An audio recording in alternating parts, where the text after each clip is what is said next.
It is confirmed that we live in a country full of approximately 5,868,700 families all trying to fit in. And when I say trying, I really mean willing.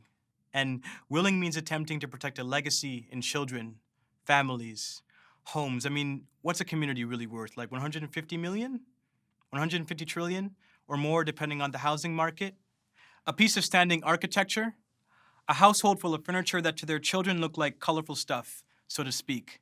A business that provides more than enough money to send a mother's children to college, university, trade school, something that will get them out of the house before they begin to break the rules. For example, off the top of my head, I can count around 150 things that I used to do when my parents stepped out of the house, like wrestle my younger brother, even when the ads specifically say, please, do not try this at home.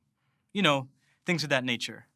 And like animals in nature, we fight. But unlike animals in nature, we dream. And under pressure, we learn to lean on each other for support. Like, example, at times on my way to work, I run into the odd couple and make conversation. Oh yeah, I forgot to mention, I'm a businessman. With a business, of course, and a dream. And since life is important and your life is important to me, I could sell you some insurance. Okay, think about it. And then I walk off with a similarly tired look that I carried when I rolled out of bed and fell out of mind this morning. And I started thinking, I'm decisive. No, I'm indecisive. For the first time about the role I play in society. I remember in high school when I lacked the clarity to see beyond undergrad and I liked it, but now things are difficult, not life just working. And I stopped myself for a second so that I could safely walk off of the yellow platform onto the subway train. I could not help but follow the sequences of the train's wheels on the steel track, the resulting sound reflecting a path the train always takes. Yet for some reason today was different, melodious, synchronous.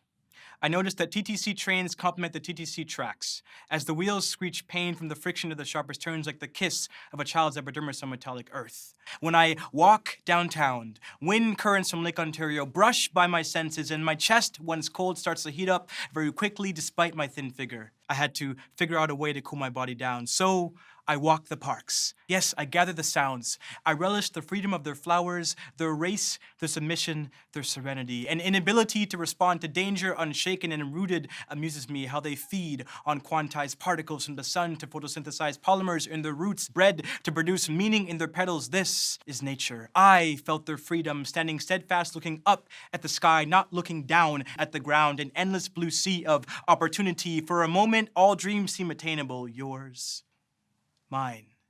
And then afterwards, I felt the weight of gravity pulling my thoughts back down to earth, only to find myself staring at the same set of daffodils. Yes, I know, their colors, their petals, and their shapes are the deepest forms of poetry from ever-fused lips. And this is their reality. Their world does not change due to forces they can control. Yet for us, life can never be more unpredictable. And for me, I can never be more sure. I feel the weight of humanity starting to rest on the tip of my tongue as if gravity was not enough. And like the businessman that I am, I'm balancing both outcomes. I'm thinking of 150 ways to participate in your problems. And like a problem solver, I try to optimize my options to increase the probability of winning so you win. And just like that, I feel the pressure of your past and my future. And I'm stuck in the middle of our destinies like Malcolm. Do I run to your dreams or do I help you achieve yours? No, do I save my own life or do I save yours? Secure my own child's life and forget yours, or sacrifice the next 150 hours in the 6 days that I will work to ensure yours? I guess I'm almost sure. As approximately as 6 times 24 is 150, aka 144. You see, unlike a mathematician, I rounded up, even though I should have rounded down because I'm optimistic of a future that includes mine and yours, and for a moment, our dreams seem attainable. Again. But this time I'm putting you before me.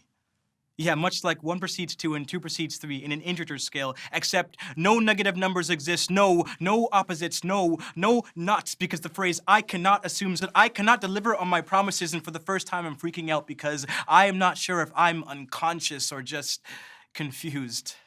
While the next in-law recovers from that accident at work, I recover from my insecurities at work. We recover from humanity's greatest adversities. Our words tell different stories, but our worlds are basically the same, so my business is not possible without your presence. And I will kill myself to make sure your family lives. No, it's not suicide, but it's sacrifice, so that the next dollar sign reduces your problems from 150 to 149, and then eventually from 120 to 0, because you can't put a price on family. So let's celebrate 150 things twice. Once for our problems, twice for finding solutions, city to city, face to face. We strive for a better tomorrow while we may struggle to finish today. Our truth now sealed in the philosophy of a hug and a handshake.